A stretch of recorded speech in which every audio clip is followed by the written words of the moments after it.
விழுப்புரம் மாவட்டம் வானூர் வட்டம் பேராவூர் கிராமம் நான் பேசுகிறேன். எங்கள் வீட்டுக்கார கொலை பண்ணி போட்டாங்க. நாங்கள் வந்து கிளியூர் ஆவலத்தில் கேஸ் கொடுத்தோம்.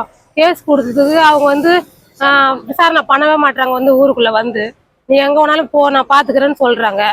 அதுக்காக நான் போய் கேட்டதுக்கு அவங்க என்ன சொல்கிறாங்க, திருப்பி நீ எங்கே வேணாலும் இப்போ பார்த்துக்கோ, நான் தான் கேட்க மாட்டேன் சொன்னாங்க.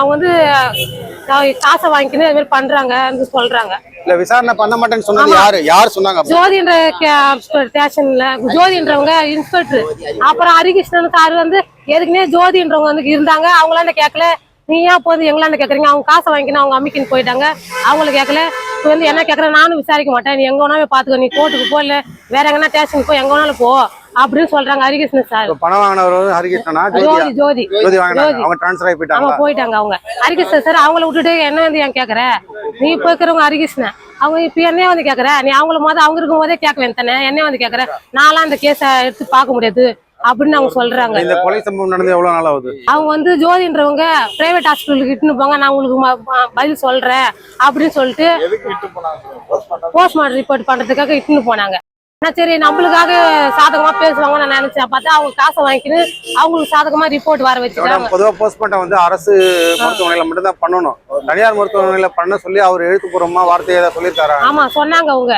அதுக்கப்புறம் நீங்க இங்கதான் பண்ணணும், இப்ப தனியார் ஹாஸ்பிட்டல் போனா சீக்கிரமா கொடுத்துருவாங்க, நீங்க கவர்மெண்ட் ஹாஸ்பிட்டல் போனா நாளைக்கு எலெக்ஷன் எண்ணிக்கை பண்றாங்க, நீங்க அங்க போனா 5 நாள் 6 நாள் ஆகும்னு சொன்னாங்க. எங்களுக்கு சாதகமா பேசுறாங்க, நாங்க அவங்களுக்கு இது பண்ணிட்டோம், நம்பிக்கை பண்ணிட்டோம். பேர் என்ன?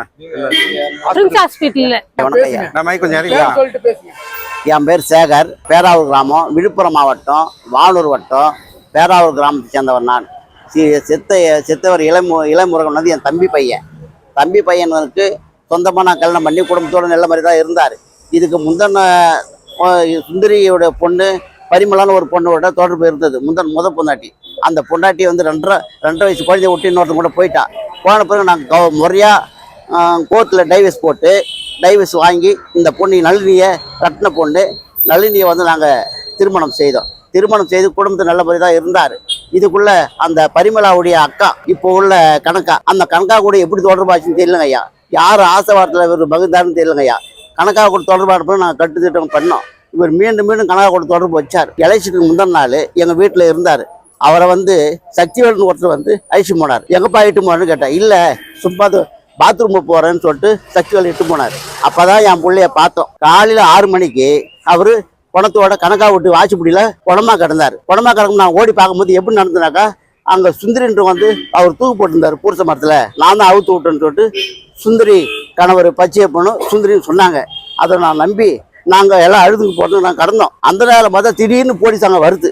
போலீஸுக்கு தகவல் நாங்கள் கொடுக்கல. போலீஸுக்கு தகவல் கொடுத்தவங்க யாருன்னு தெரியல. அது மாதிரி விசாரிப்பா தலைவர் தான் கொடுத்தாருன்னு சொல்லிட்டு அந்த ஜோதி இன்ஸ்பெக்டர் சொன்னாங்க. சரி கொடுத்தாச்சுங்க. இல்லைங்க இது சந்தேகம் இருக்குன்னு சொன்னேன். சந்தேகம் இருக்குன்னா நீங்கள் அடிச்சு போட்டாங்க. நாங்கள் சொன்னதுக்கு அடிச்சு போட்டேன்னு சொன்னாக்கா போஸ்ட்மார்ட்டம் தெரிஞ்சுருங்க சொன்னாங்க. நீங்கள் நாளைக்கு எலெக்ஷனுங்க கவர்மெண்ட் ஹாஸ்பிட்டல் போனாக்கா உங்களுக்கு சீக்கிரம் பாடி கிடைக்காது, உங்கள் பிள்ளைய கைப்பற்ற முடியாதுன்னு சொல்லிட்டு அதை ஜோதி இன்ஸ்பெக்டர் சொன்னாங்க. சரி நீங்க என்ன சொல்ல வரீங்க நான் கேட்டேன். காலாப்பட்டு பிரின்ஸ் ஹாஸ்பிட்டலுக்கு போங்க, இன்னைக்கே உங்களுக்கு பாடி ஒப்படைச்சிடுவாங்கன்னு சொல்லிட்டு அந்த ஜோதி இன்ஸ்பெக்டர் சொன்னாங்க.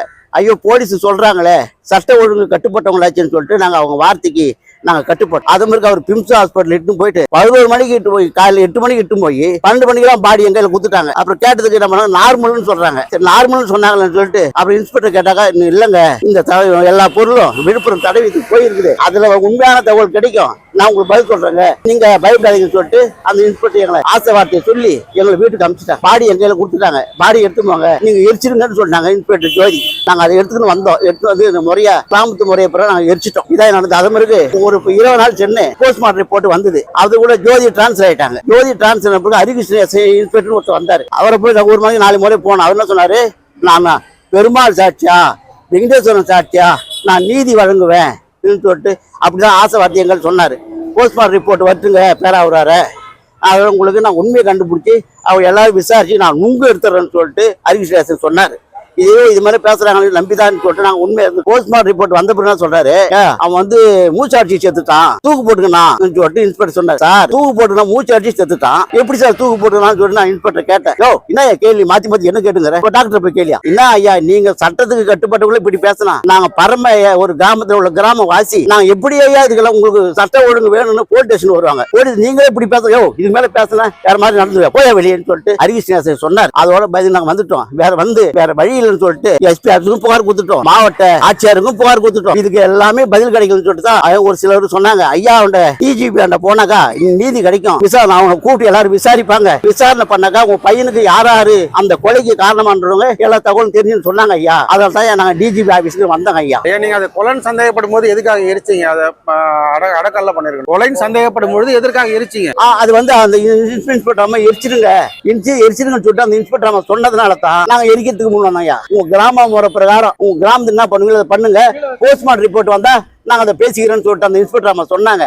அதை வச்சு தாங்க எரிச்சோம். இல்ல நாங்க எரிக்கிற புதைக்கிற கண்டிஷன் தான் இருந்தோம். ஆனா அந்த இன்ஸ்பெக்டர் சொன்னதுனால தான் நாங்க எரிச்சோம். இது போன்ற செய்திகளை தொடர்ந்து பெற நம்ம வேர்ல்ட் பிரின்ஸ் சேனலை மறக்காம சப்ஸ்கிரைப் அண்ட் ஃபாலோ செய்து கொள்ளுங்கள்.